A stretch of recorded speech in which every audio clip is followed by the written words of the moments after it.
नमस्कार दोस्तों। कल के वीडियो में हमने प्रोजेक्टाइल से रिलेटेड इंपॉर्टेंट फॉर्मूलाज पढ़े थे, उनसे रिलेटेड कुछ क्वेश्चन भी किए थे। आज हम उसी कड़ी को आगे बढ़ाते हुए इस वीडियो में जो पिछले कुछ एग्जामों में क्वेश्चन आए हैं उनको सोल्व करेंगे तथा अब जो आने वाले एग्जाम है उसमें किस टाइप के क्वेश्चन बन सकते हैं इसको भी डिस्कस करेंगे।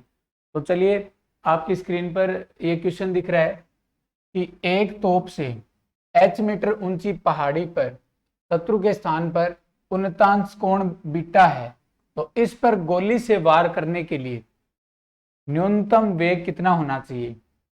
एक तोप है जिससे आपको एक तोप से आपको पहाड़ी पर, यह पहाड़ी है, इस पर कोई शत्रु है, उस पर वार करने के लिए, उस पर गोला दागने के लिए आपको कितना न्यूनतम वेग चाहिए, इसके बारे में इस प्रश्न में पूछा है। तो दोस्तों, आपको यहाँ तोप से इसकी एक बार सीधी दूरी देखनी है पहाड़ी की। अब ये हमें सीधी दूरी दे नहीं रखी, तो हम इसको कुछ मान लेंगे, जैसे मैं मान लेता हूँ a। ठीक है। अब क्या कह रखा है कि जो तोप है इससे h मीटर ऊंची पहाड़ी पर शत्रु के स्थान पर 49 कोण बीटा है, यानी जो पहाड़ी की जो ऊंचाई है जहां शत्रु बैठा है वो जमीन से h ऊंचाई पर है। कितनी ऊंचाई पर है? h। तो ये ऊंचाई आपको दे रखी है h। इसके अलावा इस h ऊंचाई के लिए 49 कोण, यानी कि ये जो कोण है 49 कोण का अर्थ है नीचे से ऊपर की ओर जो कोण बन रहा है, ये 49 कोण कितना दे रखा है? बीटा दे रखा है। तो ये आपका इसमें चित्र बन गया। अब इस प्रश्न में हमें पूछा क्या है? हमें पूछा है कि इस पर गोली से वार करने के लिए न्यूनतम वेग कितना होना चाहिए। तो गोली से अगर हम वार करते हैं तो हमें न्यूनतम वेग कितना प्राप्त होगा। तो दोस्तों, मैंने आपको पिछले वीडियो में बताया था कि जब भी बात स्पेस में किसी गोली की दागने की हो, कण की दागने की हो या पिंड के दागने की हो, तो हमेशा प्रक्षेप्य गति का समीकरण यूज में आता है। प्रक्षेप्य की जो डेफिनेशंस है और प्रक्षेप्य की गति का जो समीकरण है या उससे रिलेटेड फॉर्मूलाज है वही काम में आते हैं। तो अब इसमें भी हम इस तोप से कोई गोली दाग रहे हैं या गोला दाग रहे हैं, इसमें गोला आना चाहिए था वर्ड।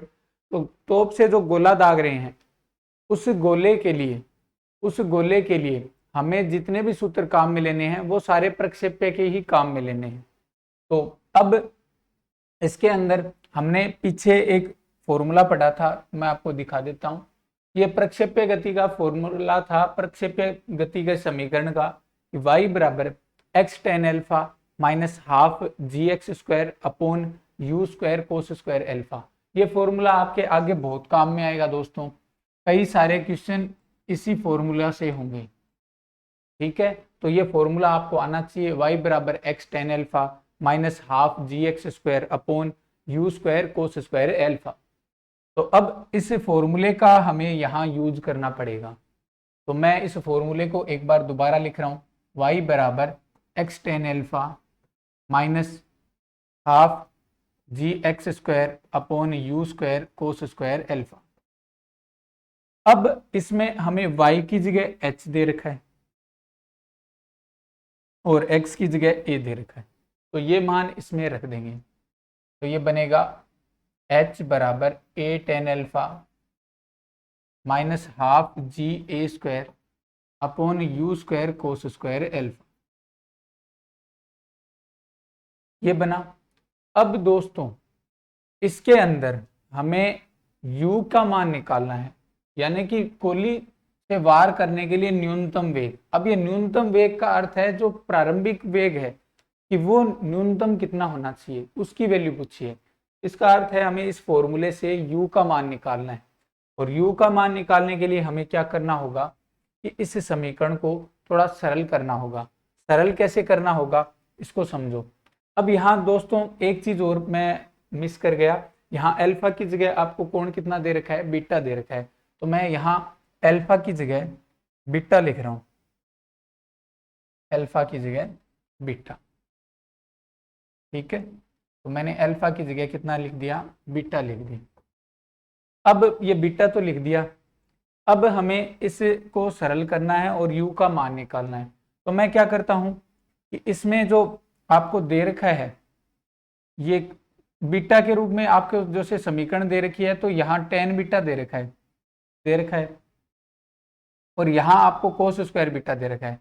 तो सबसे पहले तो आपको या तो सारे जो त्रिकोणमितीय अनुपात है उनको एक रूप में चेंज करना होगा ताकि उसकी द्विघात बन सके। तो इसलिए दोस्तों इस पूरी समीकरण को हमें tan की द्विघात समीकरण में बनाना होगा और उसको बनाने के लिए इसमें कोस स्क्वायर बीटा बट्टे में है। इसको अगर हम ऊपर देखें तो ध्यान से देखने पर पता चलेगा कि ये ऊपर 1/cos स्क्वायर सेक स्क्वायर बन जाएगा। तो दोस्तों हमें tan में द्विघात समीकरण बनानी होगी। क्यों बनानी होगी? क्योंकि यहाँ जो कोण है, यहाँ कोण हमें फिक्स दे रखा है बीटा। अगर हम tan में या किसी और कोई त्रिकोणीय अनुपात में अगर द्विघात समीकरण बना लेते हैं तो उस द्विघात समीकरण का केवल एक ही मूल आना चाहिए और उस एक ही मूल के लिए हमें इसका मान मिल जाएगा। तो दोस्तों अब हम क्या करेंगे, इसमें tan की द्विघात समीकरण बनाएंगे। तो इसमें tan की द्विघात समीकरण बनाने के लिए यहाँ जो गुणा में आ रहा है 1/2 GA² इसके उल्टे का पूरी समीकरण में गुणा कर देंगे। तो इससे पूरी समीकरण में हम गुणा कर देते हैं 2u²/GA² का गुणा करने पर।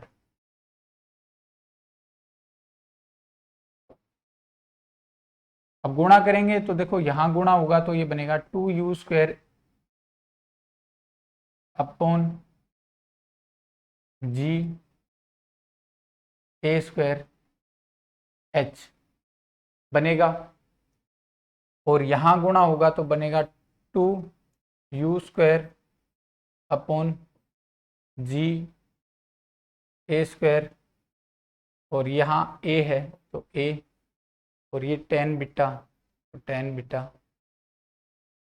अब ये तो गुणा हो गया। अब इसके बाद यहाँ से गुणा होगा तो ये बनेगा 1/cos स्क्वायर बीटा। ये वाला तो हट जाएगा गुणा होने पर, ये बचेगा 1/cos स्क्वायर बीटा, जिसको हम लिख सकते हैं सेक स्क्वायर बीटा। और सेक स्क्वायर बीटा, इसको मैं सेक स्क्वायर बीटा लिख सकता हूँ, इसको मैंने लिख दिया 1 + tan स्क्वायर बीटा। अब इसको tan की द्विघात समीकरण के रूप में बना लेंगे। तो मैं इसको tan की द्विघात समीकरण के रूप में बना रहा हूँ। तो ये बनेगा 2u²/GA², h इसमें जो कट रहा है a से a काट दिया तो 2u²/GA tan बीटा और ये -1 - tan स्क्वायर बीटा, ये बना। अब इसमें पक्षांतरित करके a की तरफ ले आएंगे। तो मैं अगले पेज पर इसमें सारे एक तरफ ला रहा हूं।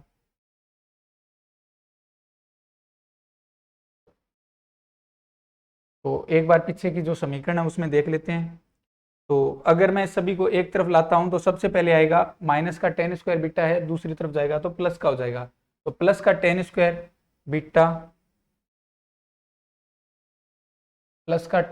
Beta minus 2u²/GA tan beta और ये माइनस का 1 दूसरी तरफ जाएगा तो प्लस का 1 प्लस 2u²/GA² बराबर 0। ये इक्वेशन बनी। अब इसमें हमें tan बीटा में ये द्विघात समीकरण बन रही है। अब tan बीटा में ये द्विघात समीकरण बन रही है और हमें जो कोण बीटा दिया है वो फिक्स दिया है। कोण बीटा क्या दिया है? फिक्स दिया है। इसका अर्थ है कि tan का जो मान आएगा वो केवल एक मान आएगा। अब एक मान आने के लिए दोस्तों अगर हम किसी द्विघात समीकरण का कहते हैं कि अगर उसका एक ही मूल आता है यानी वो डबल बार रिपीट होते हैं तो इसका अर्थ है कि b² - 4ac की वैल्यू 0 आएगी। किसी द्विघात समीकरण के दो समान मूल आए तो उसका अर्थ है कि b² - 4ac का मान 0 आएगा, तो उसी चीज़ का हम यहाँ यूज करेंगे। तो मैं लिखता हूँ इसमें b² माइनस 4ac बराबर 0, क्योंकि बीटा का नियत मान है। तो ये दोस्तों हमें हर चीज़ को समझना होगा कि क्यों, किस स्टेप में क्या चीज़ किस लिए हो रही है, तो ये सारी चीज़ें हमें समझनी होगी। तो ये b² माइनस 4ac बराबर 0 आएगा। अब इसी चीज़ का हम यहाँ यूज करेंगे। तो यहाँ a है 1, b है माइनस का 2u² अपॉन ga और c है आपका ये। अब इसका यूज करेंगे तो अपने बनेगा, इसमें वैल्यू रखेंगे तो अपने को मिलेगा b² है तो इसका स्क्वायर करना पड़ेगा, तो स्क्वायर करेंगे तो बनेगा 4u⁴ g² a², ये b का स्क्वायर हो गया। अब इसके बाद माइनस का माइनस 4 है तो 4, a की वैल्यू है 1 तो ये 1 रखेंगे, इंटू c की ये वैल्यू पूरी है 1 plus 2u² upon ga² into h बराबर 0। अब इसको सोल्व करेंगे तो यहाँ दोनों में ही 4 आ रहा है, तो ये 4 यहाँ भी आ रहा है और यहाँ भी आ रहा है, तो ये 4 कॉमन आ जाएगा, तो ये कॉमन आ गया 4। अब अंदर बचेगा u⁴ g² और ये माइनस अंदर गुणा में चला जाएगा, तो ये माइनस का 1 अंदर 1 से गुणा होगा तो बनेगा -1, माइनस को अंदर 2u² h अपॉन ga² से गुणा करेंगे तो बनेगा माइनस का 2u² h अपॉन ga² बराबर 0। अब ये 4 तो 0 होगा नहीं, तो ये अंदर वाला 0 होगा। अब इस अंदर वाले का भी हम थोड़ा सरल रूप बना लेते हैं लघुत्तम लेके, तो मैं अंदर लघुत्तम ले रहा हूँ g² a², तो g² a² लघुत्तम लिया तो ये बनेगा u⁴ minus g² a² minus 2u²। अब लघुत्तम आएगा तो ga² का g² a² में भाग जाएगा तो g बचेगा, तो ये 2u² gh। अब जो नीचे वाला है ये वज्र गुणा होकर 0 में चला जाएगा, तो केवल ऊपर वाला बचेगा। अब ऊपर वाले में हम इसको ऐसा लिख सकते हैं u⁴, और मैं इस लास्ट वाली टर्म को -2u² gh इसको सेकेंड वाली टर्म के रूप में लिख रहा हूँ, तो ये बनेगा माइनस का 2u² gh minus g² a² बराबर 0। अब दोस्तों अगर आप इस समीकरण को ध्यान से देखोगे तो इस समीकरण में आपको u² की द्विघात समीकरण के रूप में दिख रही होगी। ये दोस्तों आपके u² की द्विघात समीकरण के रूप में है। यहाँ u² है, फिर u² का भी u² है, यानी कि u⁴ है, यानी कि ये u² में द्विघात समीकरण है। तो इसको u² में द्विघात समीकरण के रूप में सरल करेंगे, u² में द्विघात समीकरण।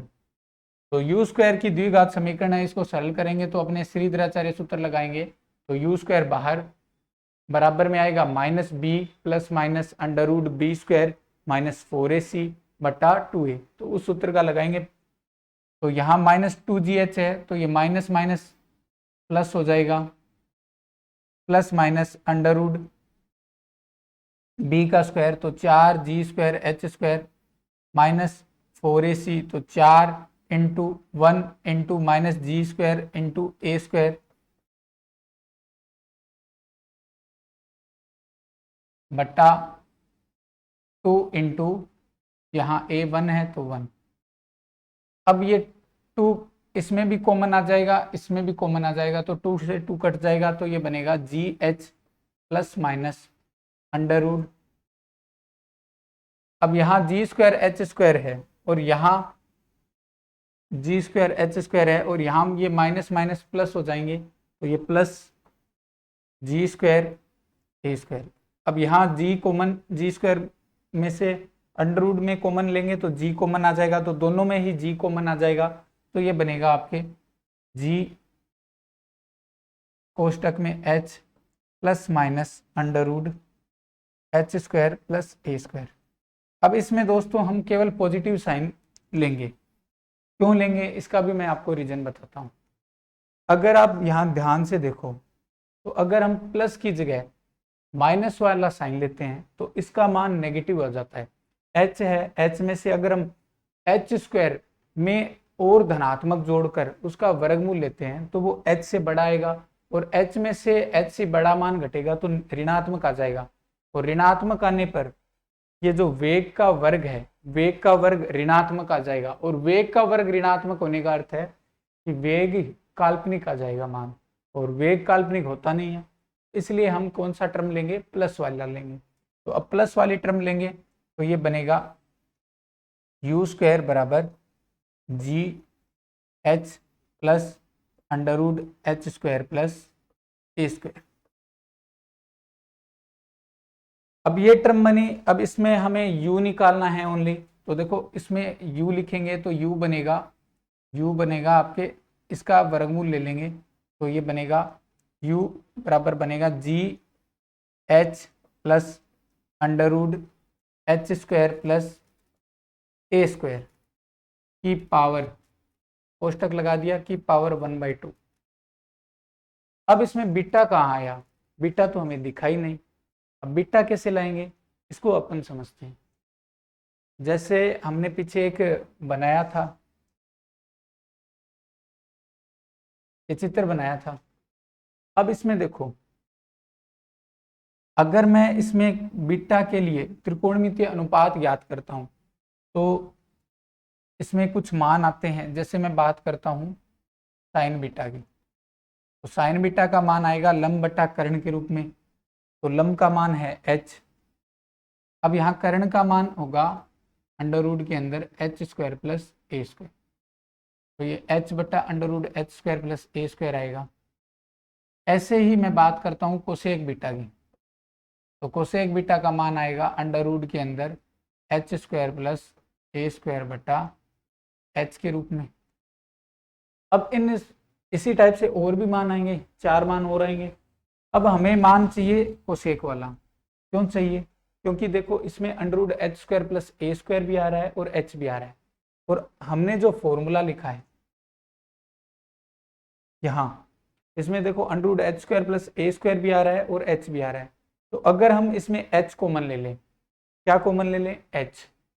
जैसे मैं इसमें आगे कॉमन ले रहा हूँ अगले पेज पर दोबारा लिखकर, u बराबर आया आपके g कोष्टक में h plus under root h square plus a square की पावर 1/2।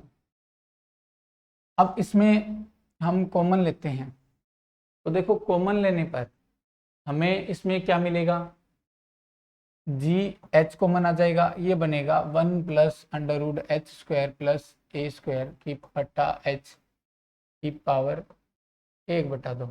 और इसका अभी मान हमने देखा था कोसेक बीटा था, तो ये बन जाएगा जी एच 1 प्लस कोसेक बीटा की पावर 1/2।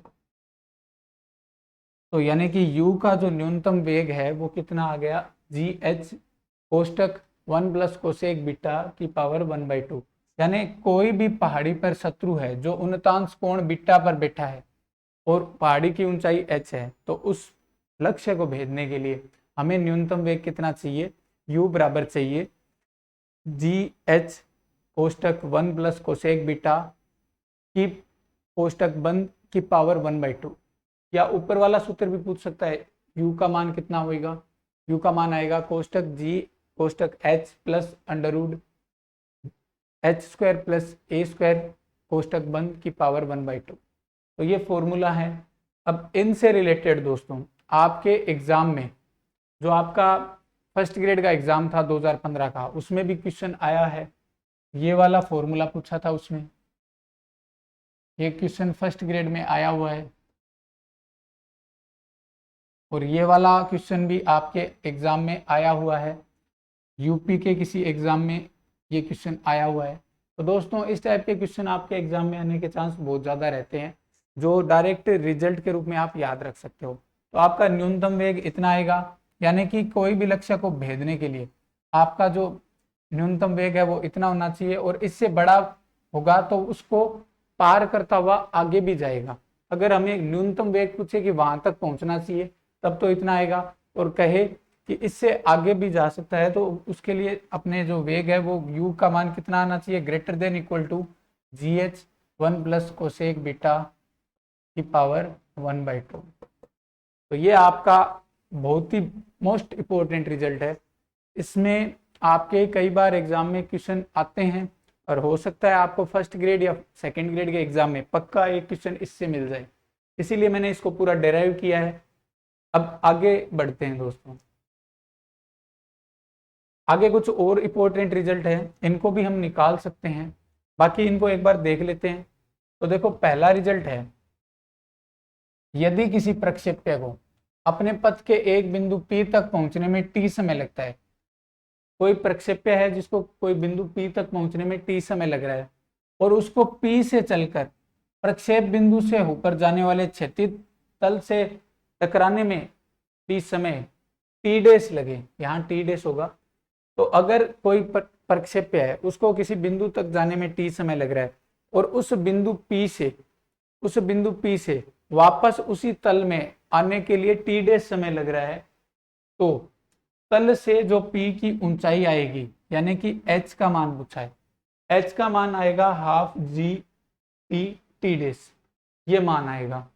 और अधिकतम ऊंचाई कितनी आएगी, अधिकतम ऊंचाई आएगी 1/8 जी कोष्टक t प्लस टी डेश का square.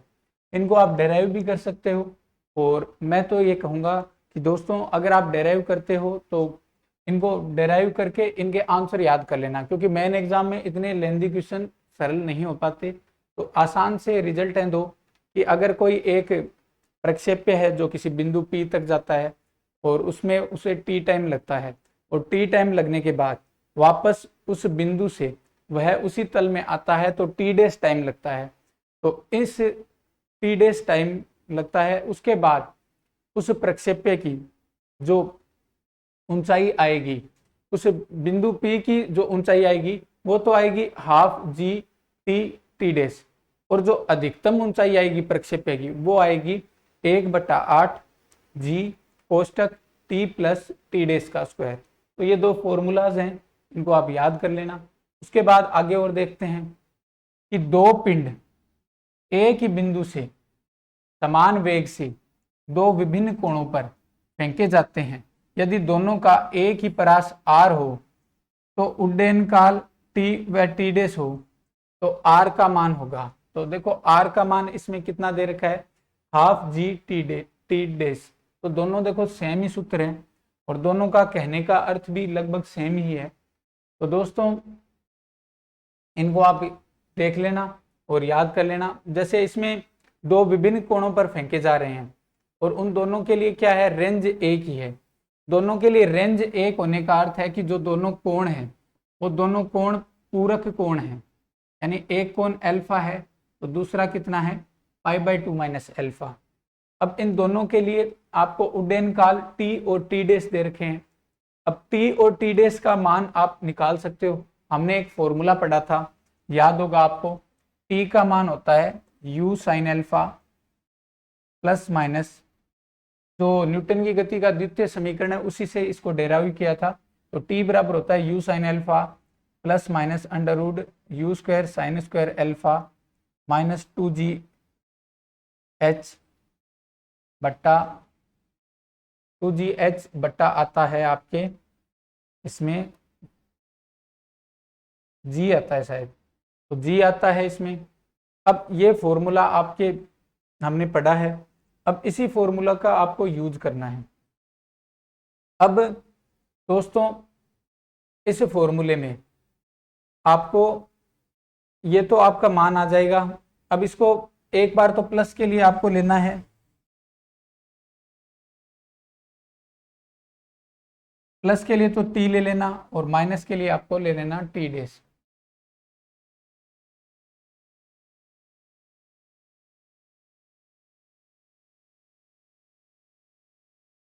u square sine square alpha minus 2gh upon g। अब इन दोनों को गुणा करेंगे तो गुणा करने पर अपने को मिलेगा, इन दोनों को मैं गुणा करता हूं तो दोनों को गुणा करने पर मिलेगा t डेश अब ये फॉर्मूला बन रहा है a प्लस बी और a माइनस बी, तो a plus B A minus B हो जाएगा a square minus B square.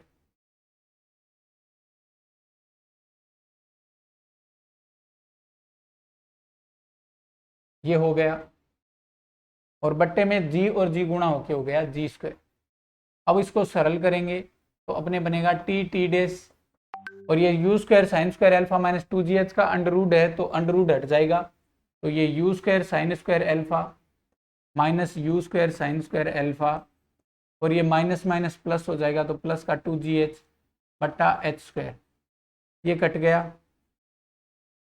बट्टे में एच स्क्वायर की बजाय जी स्क्वायर है तो जी स्क्वायर।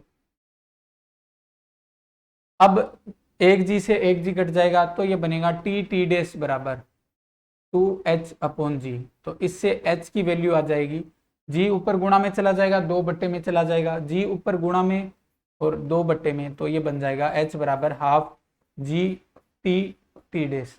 इस टाइप से इस फॉर्मूले को इन्होंने डेराइव किया है, ठीक है।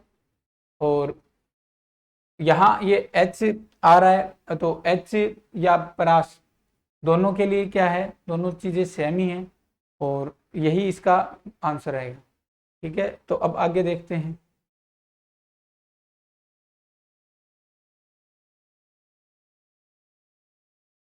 एक कण बिंदु O से उन्नयन कोण अल्फा पर फेंका गया, तो t एक कण बिंदु O से उन्नयन कोण अल्फा पर फेंका गया तथा t सेकंड पश्चात O से देखने पर उसका कोण बीटा प्रतीत होता है, तो उसका प्रारंभिक वेग, तो एक कण है जो कोई बिंदु O से फेंका गया और उसका उन्नयन कोण था अल्फा और फिर t टाइम पश्चात उसका जो उन्नयन कोण है वो कितना हो गया, बीटा हो गया। अब बीटा हो गया, अब बीटा 36 के साथ कितना हो गया बीटा, तो उसका प्रारंभिक वेग होगा, तो u का मान आपके कितना आएगा, gt कोस बीटा बट्टा 2 साइन एल्फा माइनस बीटा। तो ये आपको फॉर्मूला याद रखना है, तो u बराबर आपके आएगा gt कोस बीटा बट्टा 2 साइन एल्फा माइनस बीटा। अब इसके बाद अगला देखते हैं। यदि किसी क्षण एक प्रक्षेप्य का वेग v हो, किसी टाइम पर प्रक्षेप्य का जो वेग है वो v है और उसकी गति की दिशा क्षैतिज के साथ थीटा कोण बनाए, उसकी जो गति है की दिशा जो है वो क्षैतिज के साथ कितना कोण बना रही है, थीटा बना रही है। मान लो ये प्रक्षेप्य है और इसका किसी टाइम पर वेग जो है वो वेग कितना है v है और इसकी जो गति की दिशा है वो कितना कोण बना रही है, थीटा बना रही है, तो वह v बटा यहाँ 2 की जगह g आएगा, तो v बटा जी साइन थीटा समय के पश्चात इस दिशा के साथ समकोण बनाता हुआ चलेगा। अब v की दिशा इस डायरेक्शन में है और ये कण इस दिशा में चल रहा है। अब इससे समकोण बनाने वाला बिंदु मान लो यहाँ पर है कि यहाँ ये इसमें समकोण बनेगा 90 डिग्री का। अब समकोण बनेगा तो इस दिशा में यहाँ कण का वेग कितना हो जाएगा, इस v वाली दिशा में इस कण का वेग आपके कितना आएगा, 0 आएगा। तो यानी कि अगले बिंदु पर जाएंगे तो आपको ये समीकरण मिलेगी v बराबर u minus G T type, और इसमें आपको जो अंतिम वेग है, समकोण बन रहा है तो अंतिम वेग कितना मिलेगा, 0 मिलेगा, और जो प्रारंभिक वेग है वो कितना होगा, v होगा, और माइनस अब g की जो दिशा है, अब g की भी दिशा चेंज होगी। पहले g इस पर ऐसे लग रहा था, अब इसमें कोण थीटा के साथ ऐसे लगेगा, तो कोण के साथ इसमें g का जो मान आएगा वो g का मान आएगा ऊर्ध्वाधर गति के लिए g साइन थीटा। अब g साइन थीटा आएगा, अब इससे आप t का मान निकालोगे तो t का मान आपको मिलेगा v बटा जी साइन थीटा, और जिससे आपके सूत्र ये बन जाएगा v अपॉन जी कोसेक थीटा। तो ये आपका फॉर्मूला है। इस फॉर्मूले से आपके कई बार एग्जाम में क्वेश्चन पूछे जाते हैं, कई बार रिजल्ट से भी पूछा जा सकता है इसमें मेन जो प्रश्न है वो ये है कि कोई कण है जो किसी बिंदु पर गति कर रहा है v वेग से। अब उस गति के समकोण बनाते हुए बिंदु पर जाने के लिए उसे कितना समय लगेगा? तो उस बिंदु पर जाने के लिए उसे कितना समय लगेगा? v/g sin थीटा या v/g कोसेक थीटा। अब इससे रिलेटेड एग्जाम में क्वेश्चन पूछे भी गए हैं, तो आपको फॉर्मूला सीधा आना चाहिए। तो फॉर्मूला क्या है? v/g sin theta. ठीक है, तो ये फॉर्मूला आपको आना चाहिए। उसके बाद आगे देखते हैं। आगे ये फर्स्ट ग्रेड में आया हुआ है एग्जाम्पल 7। एक कण किसी त्रिभुज के क्षैतिज आधार के एक सिरे से फेंका जाता है। एक कण है जो किसी त्रिभुज के जो क्षैतिज आधार है उसके एक सिरे से फेंका गया है, जो त्रिभुज के शीर्ष से होकर, त्रिभुज का जो शीर्ष है उससे होकर, इस शीर्ष से होकर, पूरा इस शीर्ष से होकर त्रिभुज के दूसरे आधार पर गिरता है। त्रिभुज के दूसरे आधार पर गिर रहा है। यदि त्रिभुज के आधार कोण ए और बी और प्रक्षेप कोण अल्फा हो। अब ये आधार कोण तो है ए और ये बी, और जो प्रक्षेप किया कोण वो है अल्फा। तो इनमें संबंध क्या होगा? तो ये जो अल्फा है वो तो निश्चित ही है कि अब त्रिभुज के पहले आधार से फेंका गया है, तो ये अल्फा ए से तो बड़ा आएगा ही आएगा। तो इस अल्फा का जो मान आएगा वो कितना आएगा? tan अल्फा का मान आएगा tan a plus tan b। तो ये आपको फॉर्मूला ध्यान में रखना है कि अगर कोई त्रिभुज है उसके एक आधार से किसी कण को फेंका गया है और वो शीर्ष से होते हुए आधार के दूसरे सिरे पर गिरता है, तो उसका जो प्रक्षेप कोण आएगा अल्फा, उसका एक फॉर्मूला बनता है। क्या फॉर्मूला बनता है? कि tan अल्फा बराबर आता है tan a plus tan b। ठीक है, इसके बाद अगला, एक कण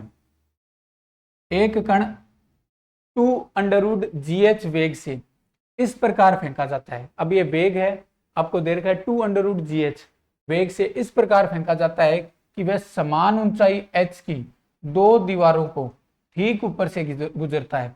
ये दो दीवारें हैं h ऊंचाई की, उन पर से ये कण 2√gh वेग से इनसे पूरा ठीक ऊपर से गुजर रहा है।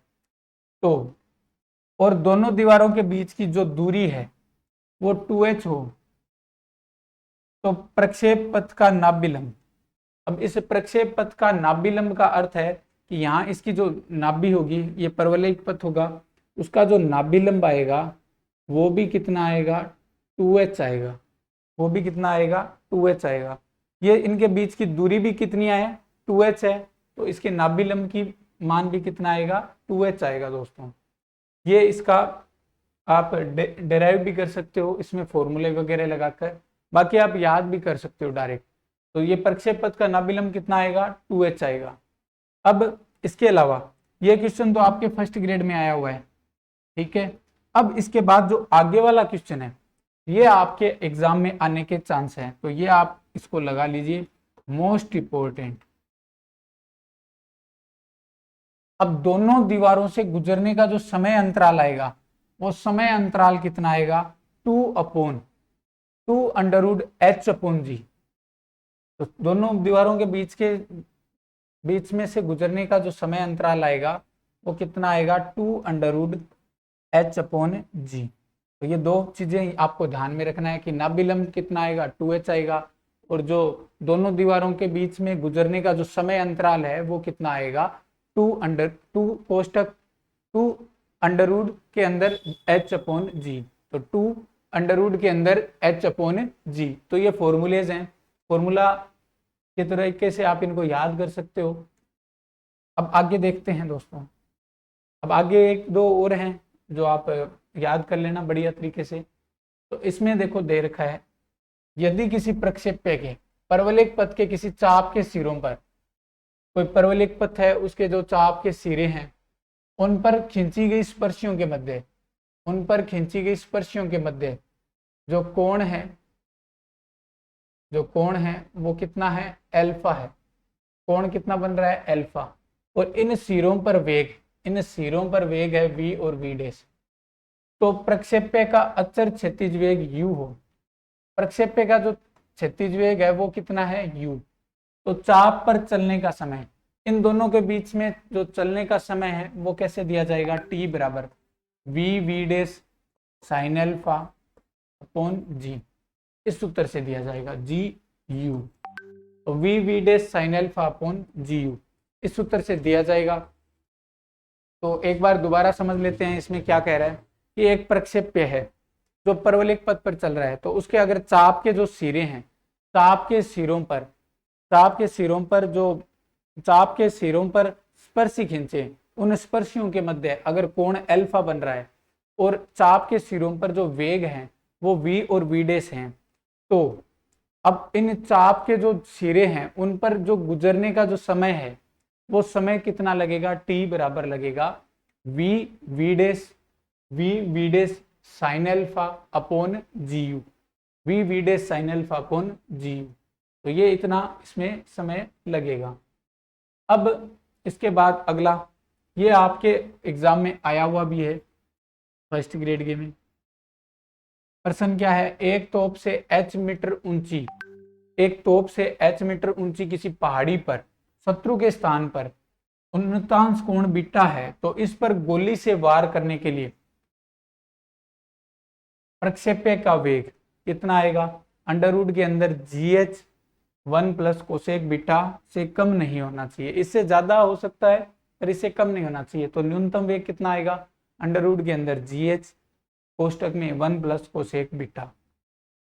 अब इसके बाद अगला देखते हैं, यदि किसी दिए हुए क्षैतिज परास के लिए R के लिए दो प्रक्षेप्य पथों की महत्तम ऊंचाइयां H1 और H2 हो, तो R का मान होगा, तो R का मान दोस्तों कितना आएगा, 4 अंडर रूट H1 H2, वैसे आप निकाल भी सकते हो। देखो अब अपने को प्रक्षेप्य के लिए जो परास है वो R दे रखी है, अब इसी परास R के लिए, इसी निश्चित परास R के लिए हमारे पास दो कोण बनेंगे, एक तो बनेगा अल्फा और दूसरा बनेगा π/2 माइनस अल्फा। अब इन दोनों कोणों के लिए आपको महत्तम ऊंचाइयां ज्ञात करनी होगी, तो महत्तम ऊंचाई का सूत्र होता है u² sine square alpha upon 2g, तो h1 की तो ये आ जाएगी। अब दूसरे के लिए कोण बनेगा π/2 माइनस अल्फा, तो इसके लिए बनेगा u² sine square π/2 minus alpha upon 2g, तो ये बन जाएगा u² कोस स्क्वायर अल्फा अपॉन 2g, ये बन गई। अब इन दोनों को गुणा करते हैं, तो इन दोनों को गुणा करने पर बनेगा h1 h2, ये बन जाएगा u4 sine square cos square alpha upon 4g², ये बना। अब हम क्या करेंगे, अब हम इस 4 को यहाँ गुणा में ले आएंगे, तो ये बनेगा 4h1 h2 बराबर u4 sign square alpha cos square alpha upon g²। अब हमें r बनाना है, तो h1 h2 के गुणा में r बनाना है, तो r बनाने के लिए हम क्या करेंगे, यहाँ साइन 2 अल्फा बनाना पड़ेगा। साइन 2 अल्फा बनाने के लिए दोनों पक्षों में 4 से गुणा कर देंगे, तो यहाँ तो बन जाएगा 16 h1 h2, यहाँ बन जाएगा 4u की घात 4 sign square alpha cos square alpha बट्टा g²।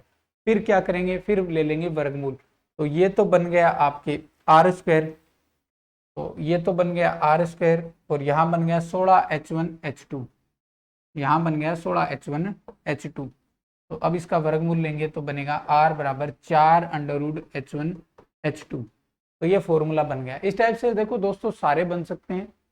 बाकी आप अगर इतने 10-12 रिजल्ट अगर याद रखोगे तो आपका एग्जाम में टाइम बचेगा।